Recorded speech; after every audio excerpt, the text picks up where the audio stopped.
Hello student, good morning. Welcome back to another video.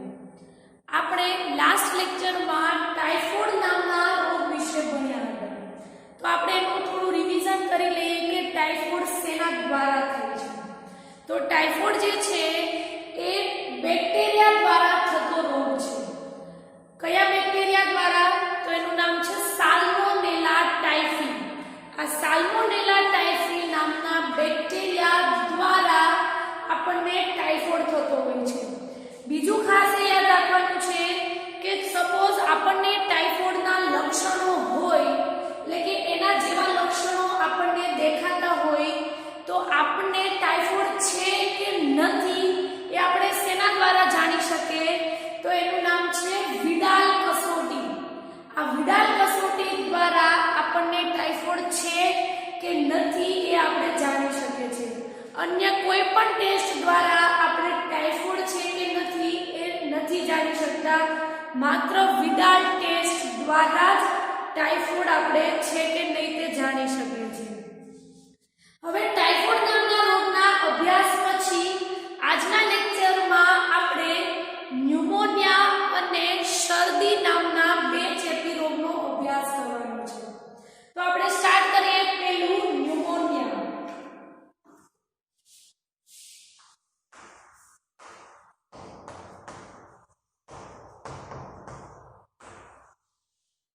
કોઈ પણ રોગ વિશે આપણે ભણતા હોય તો પહેલા આપણે એ જોવાનું છે કે આ ન્યુમોનિયા નામનો જે રોગ છે યા તો કોઈ પણ અન્ય રોગ છે, એ રોગકારકના સજીવનું નામ શું છે એ આપણે પહેલા જાણવાનું છે.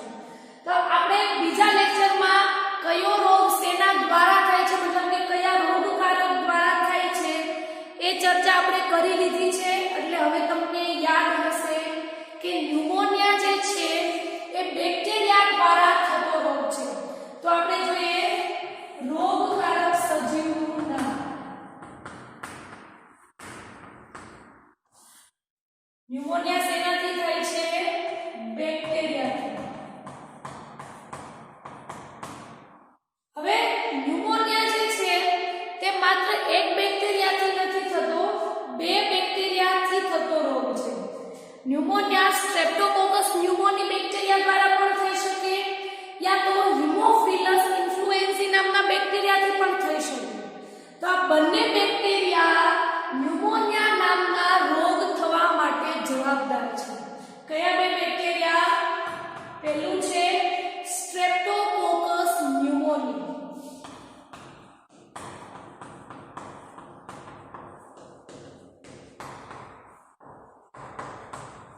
આપણી બુકમાં સ્ટ્રેપ્ટોકોકસ ન્યુમોનીની બદલે કંઈક બીજો વર્ડ લખેલો છે, પણ આપણે ન્યુમોની યાદ રાખીશું તો પણ ચાલશે, અથવા તો એનું બીજું નામ છે ન્યુમોકોકસ. સ્ટ્રેપ્ટોકોકસ ન્યુમોની નામના બેક્ટેરિયાનું બીજું નામ છે ન્યુમોકોકસ. બંને વર્ડ યાદ રાખવાના છે. અને ત્યારબાદ બીજા બેક્ટેરિયાનું નામ છે હિમોફિલસ ઇન્ફ્લુએન્ઝી. શું નામ છે? હિમોફિલસ ઇન્ફ્લુએન્ઝી.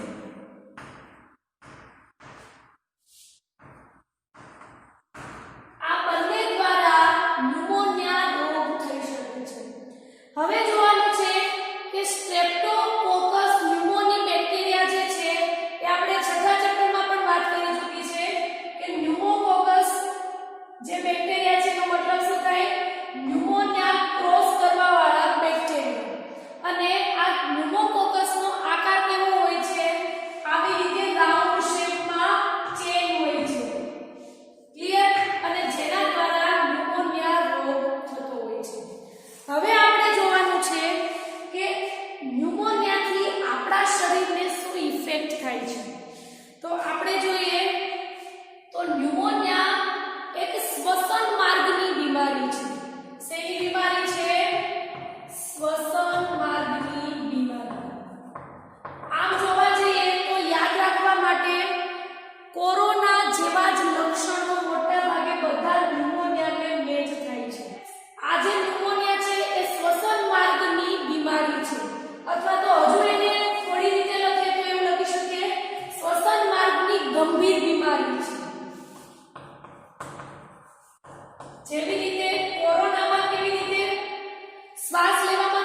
વર્ડ દ્વારા સમજાવીશું તો નહીં સમજાય કે શું વાયુ કોષ, શું શ્વાસ વાહિકાઓ. આપણે ધોરણ 11 નું 17મા નંબરનું ચેપ્ટર યાદ કરીએ જેમાં આપણે શ્વસન તંત્ર આવતું, કારણ કે એક્ઝામ નથી લેવાય એટલે તમને એ બધું કંઈ યાદ નહીં. તો આપણે ડ્રો કરીએ શ્વસન તંત્ર.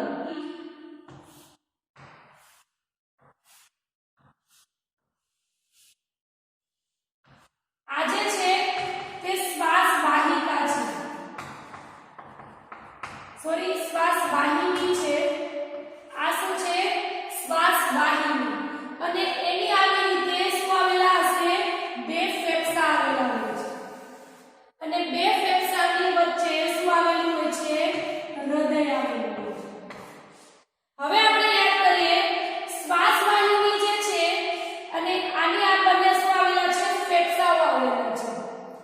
હવે શ્વાસ વાહિનીની સાથે આવી રીતે શ્વાસ વાહિકાઓ જોડાયેલી હોય છે. બંને ફેફસામાં સેમ શ્વાસ વાહિની આવી રીતે શું આવેલા હોય છે? શ્વાસ વાહિકા. તો આ શું છે? શ્વાસ વાહિકા. અને શ્વાસ વાહિકા જે હશે એની આગળની બાજુએ કોથળી જેવી રચના હોય છે, આવા ટાઈપની. હવે કદાચ તમને યાદ આવી ગયું હશે, આવી રીતે કોથળી જેવી રચના હોય છે જેને આપણે વાયુ કોષ કહીએ છીએ. તો હવે આ વાયુ કોષ અને આ શ્વાસ વાહિકાઓ જે છે તેમાં શું થાય છે? પ્રવાહી એકઠું થાય છે. હવે શું થશે એ આપણે જોઈએ. તો પહેલા તો ન્યુમોનિયા નામનો રોગ કેવી રીતે ફેલાય છે?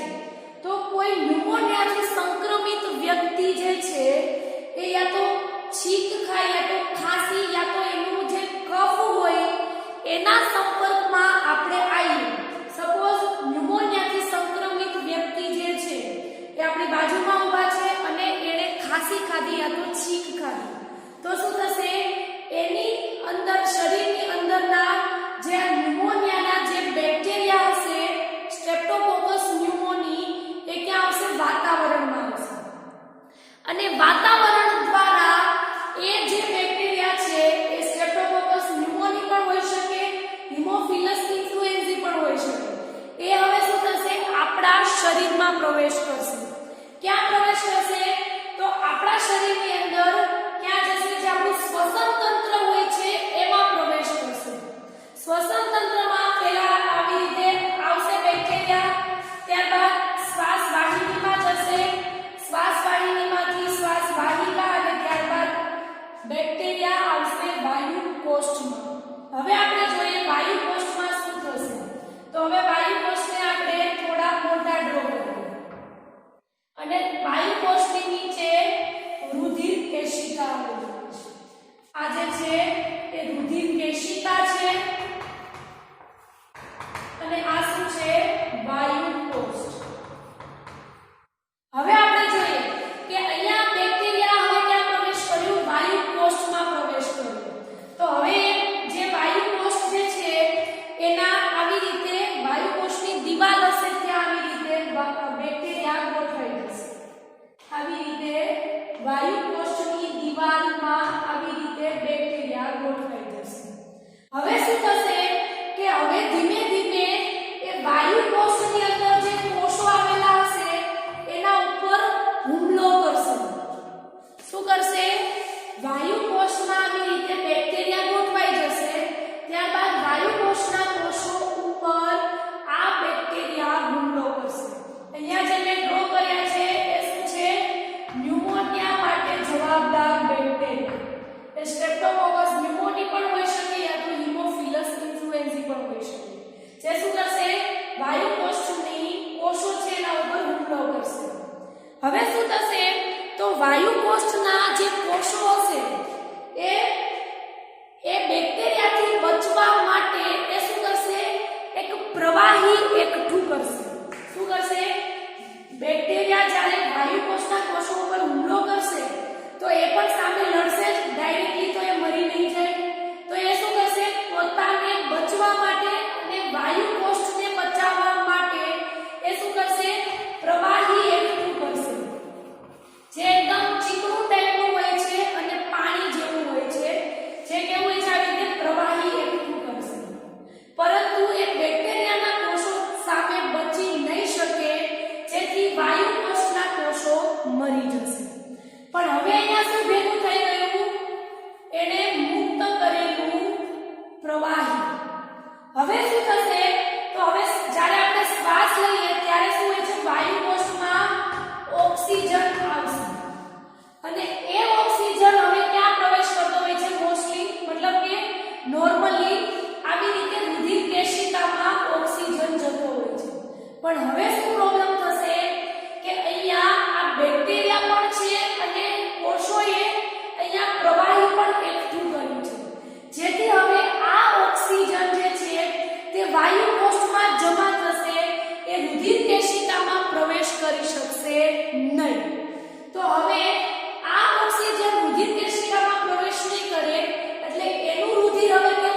લેવામાં તકલીફ પડશે.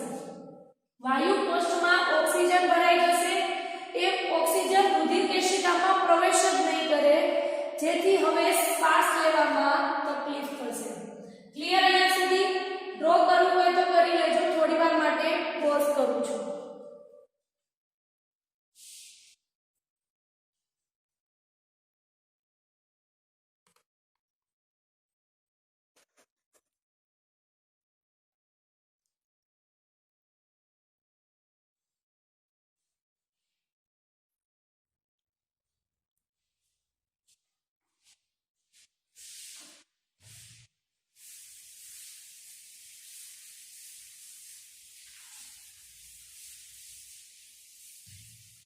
ઓકે, હવે આપણે જોવાનું છે રોગનો ફેલાવો કેવી રીતે થાય છે.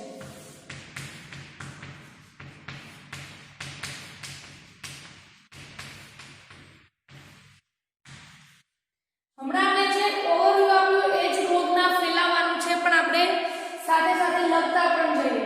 તો પહેલા જોઈએ કે ન્યુમોનિયા નામનો રોગ જે છે એનો ફેલાવો કેવી રીતે થઈ શકે. તો સપોઝ જે ન્યુમોનિયાથી સંક્રમિત વ્યક્તિ હોય એ વ્યક્તિના છીંક ખાવાથી, ઉધરસ ખાવી યા તો એના કફના સંપર્કમાં આપણે આવીએ તો આપણને ન્યુમોનિયા થઈ શકે છે. તો કયું ન્યુમોનિયાથી સંક્રમિત વ્યક્તિ હોય એ વ્યક્તિની ખાંસી યા તો આપણે એને ઉધરસ પણ કહી શકીએ, છીંક યા તો કફ, જેના સંપર્કમાં આવવાથી ન્યુમોનિયા નામનો રોગ ફેલાઈ શકે છે. ત્યારબાદ આપણે બીજું જોઈએ તો એવું જરૂરી નથી કે માત્ર આપણે ન્યુમોનિયાથી સંક્રમિત વ્યક્તિના છીંક યા તો ખાંસી યા તો કફના સંપર્કમાં આવીએ તો જ આપણને ન્યુમોનિયા થાય.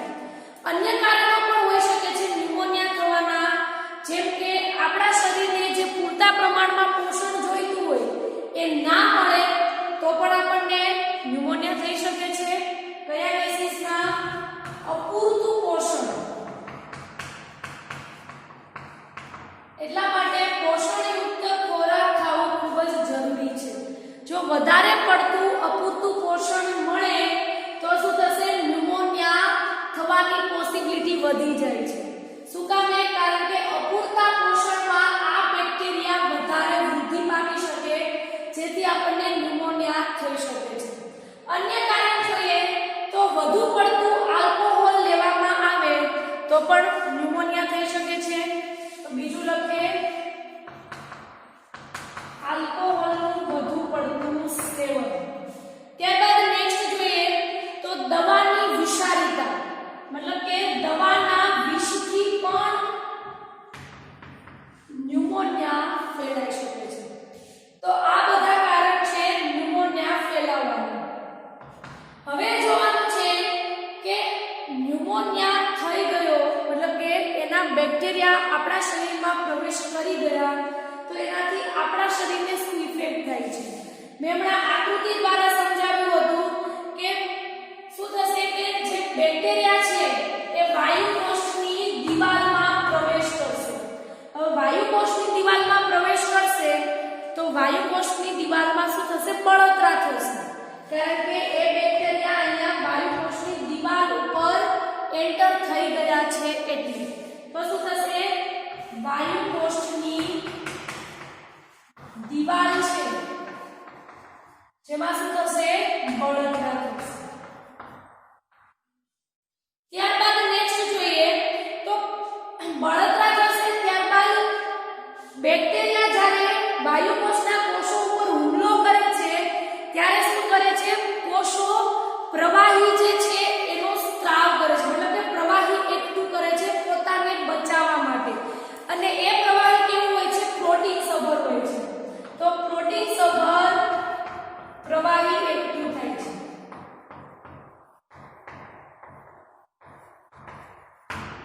નેક્સ્ટ છે કે આ બેક્ટેરિયા જે છે તેનો સેવનકાળ કેટલા દિવસનો હોય છે? તો સ્ટ્રેપ્ટોકોકસ ન્યુમોની અને હિમોફિલસ ઇન્ફ્લુએન્ઝી નામના બેક્ટેરિયાનો સેવનકાળ ફક્ત 1 થી 3 દિવસ જ હોય છે. કેટલો હોય છે? ફક્ત 1 થી 3 દિવસ. હવે અહીંયા એ યાદ રાખવાનું છે કે ન્યુમોનિયા નામનો જે રોગ છે, આ ન્યુમોનિયા નામનો રોગ વૃદ્ધોમાં વધુ ફેલાય છે. મતલબ કે મોટી ઉંમરના વ્યક્તિઓ હોય એમાં આ રોગ વધુ ફેલાય છે. તો ન્યુમોનિયા નામનો રોગ વૃદ્ધોમાં વધુ ફેલાય છે. ક્લિયર? અહીંયા સુધી આ જે છે તે રોગનો ફેલાવો આપણે ફરીથી રિવિઝન કરી લઈએ, પછી આપણે જોઈએ રોગના લક્ષણો. તો પહેલું છે કે આપણે આ જે ન્યુમોનિયા રોગ છે એનો ફેલાવો કેવી રીતે થાય છે. તો ન્યુમોનિયાથી સંક્રમિત વ્યક્તિના ખાંસી, છીંક યા તો કફથી થઈ શકે છે. નેક્સ્ટ છે અપૂરતું પોષણ યા તો આલ્કોહોલનું વધુ પડતું સેવન યા તો દવાની વિષારિતાથી પણ ન્યુમોનિયા થઈ શકે છે. શું થશે ન્યુમોનિયામાં? તો વાયુકોષની દિવાલમાં બેક્ટેરિયા પ્રવેશ કરશે, જેથી શું થશે? વાયુકોષની દિવાલમાં બળતરા થશે અને આ બેક્ટેરિયા વાયુકોષના કોષો ઉપર હુમલો કરશે, જેથી એ કોષો પોતાને બચવા માટે પ્રવાહીનો સ્ત્રાવ કરશે અને એ પ્રવાહી જે છે તે પ્રોટીન સભર હોય છે. આ બેક્ટેરિયાનો સેવનકાળ ફક્ત 1 થી 3 દિવસ પૂરતો હોય છે અને આ રોગ વૃદ્ધોમાં વધુ જોવા મળે છે. હવે આપણે જોવાનું છે રોગના લક્ષણો.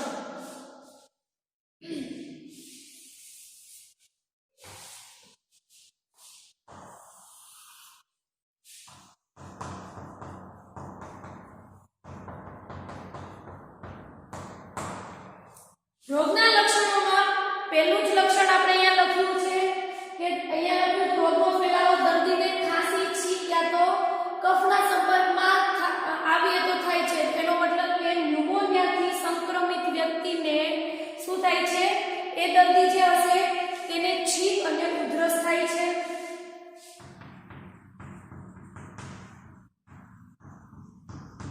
બીજું અહીંયા ખાસ એ ધ્યાન રાખવાનું છે કે ન્યુમોનિયા રોગ જે છે એ કઈ બીમારી છે? શ્વસન માર્ગની બીમારી છે. અને એ યાદ રાખજો કે આ ખાલી ભલે ન્યુમોનિયા રોગ હોય, અન્ય કોઈ પણ રોગ કેમ ના હોય, એ રોગમાં જો શ્વસન માર્ગની બીમારી હશે તો એ વ્યક્તિને કફ થશે ને થશે. તો જે યાદ રાખવા માટે કે જે રોગમાં શ્વસન માર્ગની બીમારી હોય એ વ્યક્તિને કફ થશે. તો ઉધરસ, છીંક અને કફ થવો. બીજું છે શ્વસન માર્ગની બીમારી છે એટલે શ્વાસ લેવામાં તકલીફ થવાની. તો શું થશે? શ્વાસ લેવામાં તકલીફ અથવા તો શ્વાસોશ્વાસમાં તકલીફ.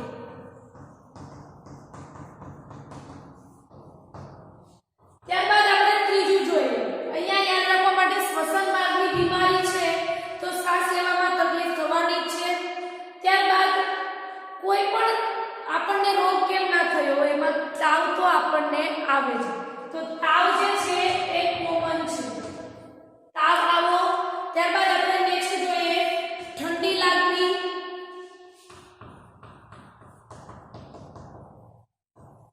માથું દુખવું. આ બધું કોમન છે. કોઈ પણ રોગ હોય, તાવ આવો, ઠંડી લાગવી, માથું દુખવું, આ બધા નોર્મલ લક્ષણો છે. ક્લિયર? હવે જોઈએ કે જે વ્યક્તિને ગંભીર ન્યુમોનિયા થયો હોય એ વ્યક્તિના નખના રંગ જે છે એમાં પરિવર્તન આવે છે. કયો રંગ થાય છે? તો જે વ્યક્તિને વધુ પ્રકારનો ગંભીર ન્યુમોનિયા થઈ ગયો હોય એ વ્યક્તિના નખ ભૂખરા રંગના બદલે કેવા થઈ જાય છે? વાદળી રંગના. તો અહીંયા જોઈએ ગંભીર ન્યુમોનિયા જેને થયો હોય એના આંગળીના નખ ભૂખરાથી કેવા રંગના થઈ જાય છે? વાદળી રંગના. હવે આ એમસીક્યુમાં યાદ રાખવા જેવું છે. એવું પૂછાય છે કે કયા રોગમાં જે નખ છે કે વાદળી રંગના થાય છે, તો એનો આન્સર આવશે ન્યુમોનિયા. તો આ થયો ન્યુમોનિયા નામનો રોગ, જેમાં આપણે એનો ફેલાવો પહેલા તો આપણે જોઈએ રોગધારક સજીવનું નામ, ત્યારબાદ આપણે જોયું રોગનો ફેલાવો કેવી રીતે થાય છે, રોગના લક્ષણો કયા છે, આ બધી આપણે ચર્ચા કરી. હજુ આપણે શરદી ભણવાનું બાકી છે, તો થોડી વાર માટે પોઝ કરું છું, પછી આપણે શરદી ભણીએ.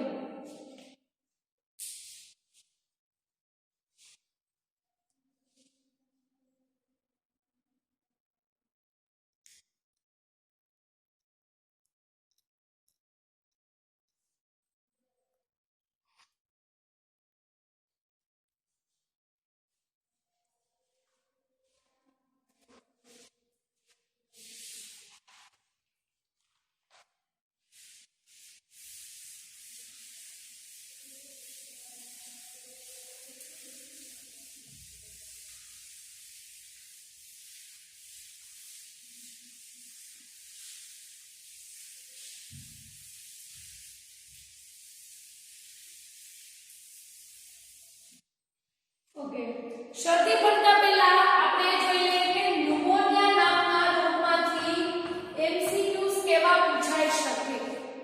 તો પહેલા તો ન્યુમોનિયા નામનો રોગ એવો છે કે જે કોઈ પણ વાહક વગર થાય છે. મતલબ કે આપણે ટાઇફોઇડ ભણ્યા, જે કયા વાહક દ્વારા થાય છે, તો માખી દ્વારા થતો રોગ છે. મતલબ કે માખી એ રોગની વાહક છે, માખી દ્વારા થતો નથી, થાય છે બેક્ટેરિયા દ્વારા, સાલ્મોનેલા ટાઇફી દ્વારા, પણ એ રોગની વાહક કોણ છે? ઘરમાખી. એવી રીતે આપણે નેક્સ્ટ લેક્ચરમાં જ્યારે મેલેરિયા ભણશું, તો મેલેરિયા નામના રોગની વાહક હોય છે મચ્છર. તો આવી રીતે ઘણા રોગો એવા છે કે જે રોગકારક અને રોગવાહક બંને દ્વારા થતો હોય છે. પણ ન્યુમોનિયા નામનો રોગ એવો છે કે જેમાં કોઈ પણ વાહકની જરૂર પડતી નથી. તો આ રોગ જે છે તે વાહક વગર થતો રોગ છે. કારણ કે એ પણ જાણવું જરૂરી છે. સપોઝ એમસીક્યુ માં પૂછાઈ શકે કે નીચેના પૈકી કયો રોગ વાહક દ્વારા નથી થતો, તો હું કયા વાહક દ્વારા નથી થતા એ આપણે લિસ્ટ બનાવશું જ્યારે ચેપ્ટર પૂરું થશે. પણ અત્યારે યાદ રાખવા માટે કે ન્યુમોનિયા રોગ એવો છે કે જેમાં વાહક વગર થતો હોય છે. ત્યારબાદ બેક્ટેરિયા દ્વારા થતો રોગ છે, પણ અહીંયા એ યાદ રાખવાનું છે બે બેક્ટેરિયા દ્વારા ન્યુમોનિયા થાય છે. જેમાં પહેલું છે સ્ટ્રેપ્ટોકોકસ ન્યુમોની અને બીજું છે હિમોફિલસ ઇન્ફ્લુએન્ઝા.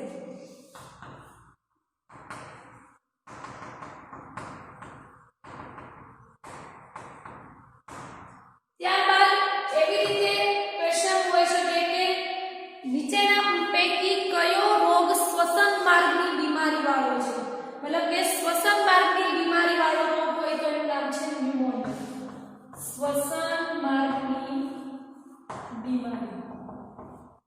ત્યારબાદ એ યાદ રાખવા માટે કે ન્યુમોનિયા જે છે એ રોગમાં વાયુ કોષ્ઠમાં બળતરા થાય છે. શું થાય છે? વાયુ કોષ્ઠમાં બળતરા થતો રોગ. અને બીજું, આ રોગ જે છે તે વૃદ્ધોમાં વધુ થાય છે. એ યાદ રાખવાનું છે, વૃદ્ધોમાં થતો વધુ રોગ. તો આટલી બાબત આ ન્યુમોનિયા નામના રોગમાં યાદ રાખવાની છે. વાહક વગર થતો રોગ બેક્ટેરિયા દ્વારા થાય છે. કયા બે બેક્ટેરિયા? સ્ટ્રેપ્ટોકોકસ ન્યુમોની અને હિમોફિલસ ઇન્ફ્લુએન્ઝા. શ્વસન માર્ગની બીમારી છે, વાયુ કોષ્ઠમાં બળતરા થતો રોગ અને વૃદ્ધોમાં વધુ થાય છે. હજુ જો યાદ રાખવું હોય તો એક છે એના સેવન કાળનો સમય, તો 1 થી 3 દિવસ. હવે આપણે સ્ટાર્ટ કરીએ શરદી.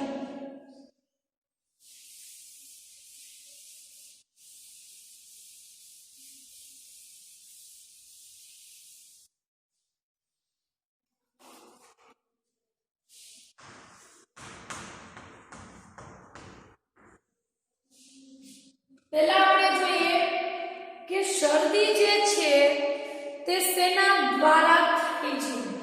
શરદી તમને એના લક્ષણો પણ ઈઝી પડશે, એનો ફેલાવો કેવી રીતે થાય છે પણ તમને ઈઝી પડશે, કારણ કે કોઈ એવું વ્યક્તિ નહીં હોય કે જે શરદીથી ક્યારે સંક્રમિત નહીં થયું હોય. તો આ લક્ષણો શરદી નામના ચેપી રોગના લક્ષણો એવા છે કે જે આપણને ખબર જ હોય કે આમાં શું થતું હોય છે. તો સ્ટાર્ટ કરીએ આપણે શરદીમાં. પહેલા તો રોગકારક સજીવનું નામ. તો શરદી શેનાથી થાય છે?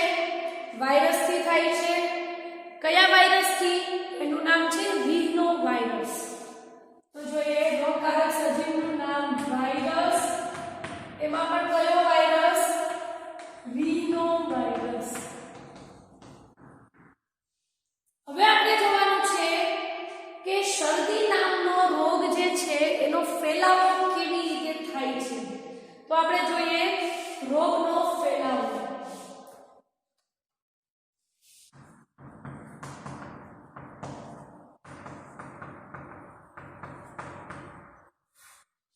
રોગનો ફેલાવો જે છે તે ચેપગ્રસ્ત વ્યક્તિની છીંક યા તો તેની ખાંસીથી પણ ફેલાય છે. તો જોઈએ શરદીથી ચેપગ્રસ્ત વ્યક્તિ હોય એની છીંક યા તો એના ખાંસીથી આ રોગ જે છે તે ફેલાય છે. ત્યારબાદ આપણે જોઈએ તો જે વ્યક્તિ શરદીથી સંક્રમિત હોય એ વ્યક્તિની કોઈ પણ વસ્તુઓ આપણે યુઝ કરીએ, જેમ કે આપણે એની કોમ્પ્યુટરની કીબોર્ડ, આપણે એની પેન, ચોપડી એવી વગેરે જેવી ઘણી વસ્તુઓ છે કે જે વસ્તુઓ આ ચેપગ્રસ્ત વ્યક્તિ એટલે કે જે શરદીથી સંક્રમિત વ્યક્તિની વસ્તુઓ આપણે યુઝ કરશું એટલે આપણને શરદીનો ફેલાવો થશે. તો શું આવશે? દર્દીની પેન, દર્દીની બુક યા તો એનો કપ, કોમ્પ્યુટરની કીબોર્ડ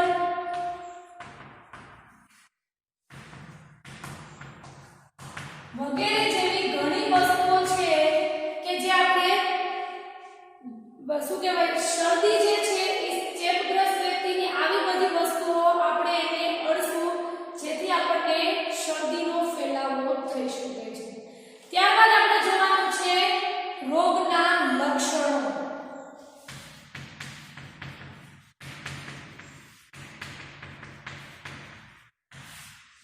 રોગના લક્ષણો પણ તમને ખબર હશે. નાસિકા કોટર જે છે એનો સ્ત્રાવથી ભરાવો થાય છે. નાસિકા કોટરનો શું થાય છે? સ્ત્રાવથી ભરાવો થાય છે.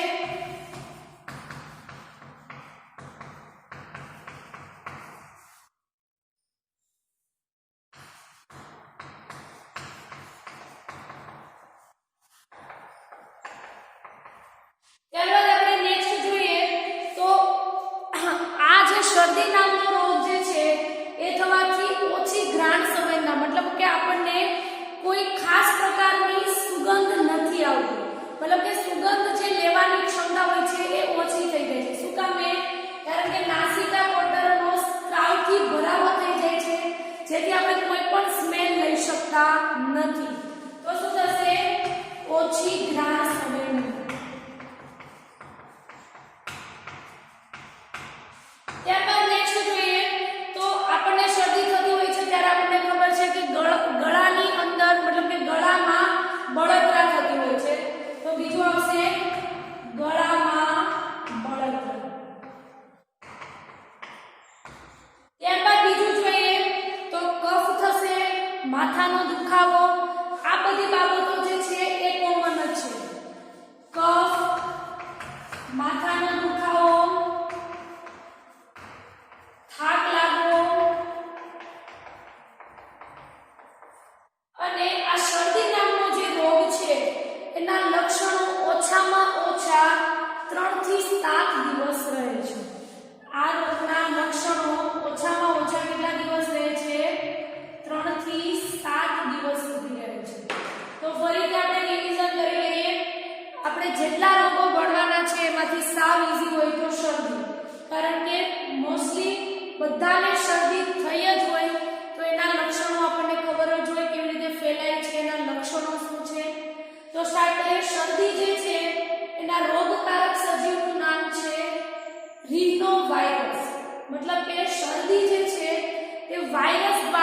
થતો રોગ છે. ફેલાવો કેવી રીતે થાય છે? તો ચેપગ્રસ્ત વ્યક્તિની છીંક યા તો ખાંસીથી પણ આપણને થઈ શકે છે.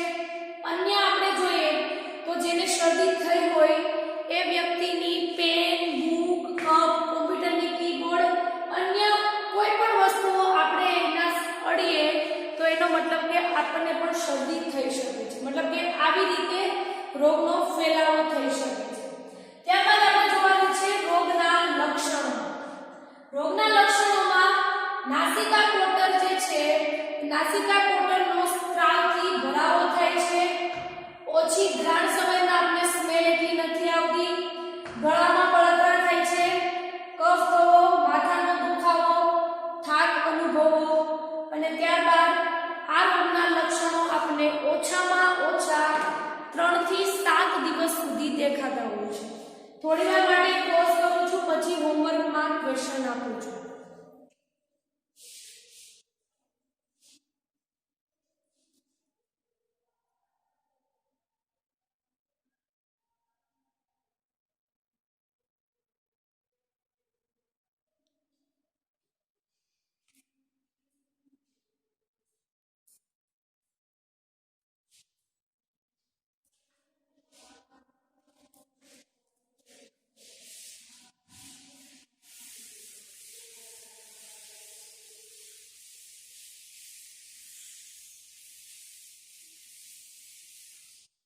ઓકે, તો શરદીમાં આપણે MCQ માં યાદ રાખવા માટેની એક જ બાબત કે શરદી વાયરસથી થતો રોગ છે અને તેના એ વાયરસનું નામ છે રીનો વાયરસ. આ રીનો વાયરસ દ્વારા શરદી ફેલાય છે. તો હવે આજના લેક્ચરમાં આપણે ટોટલ 2 રોગનો અભ્યાસ કર્યો, જેમાં પહેલો છે ન્યુમોનિયા.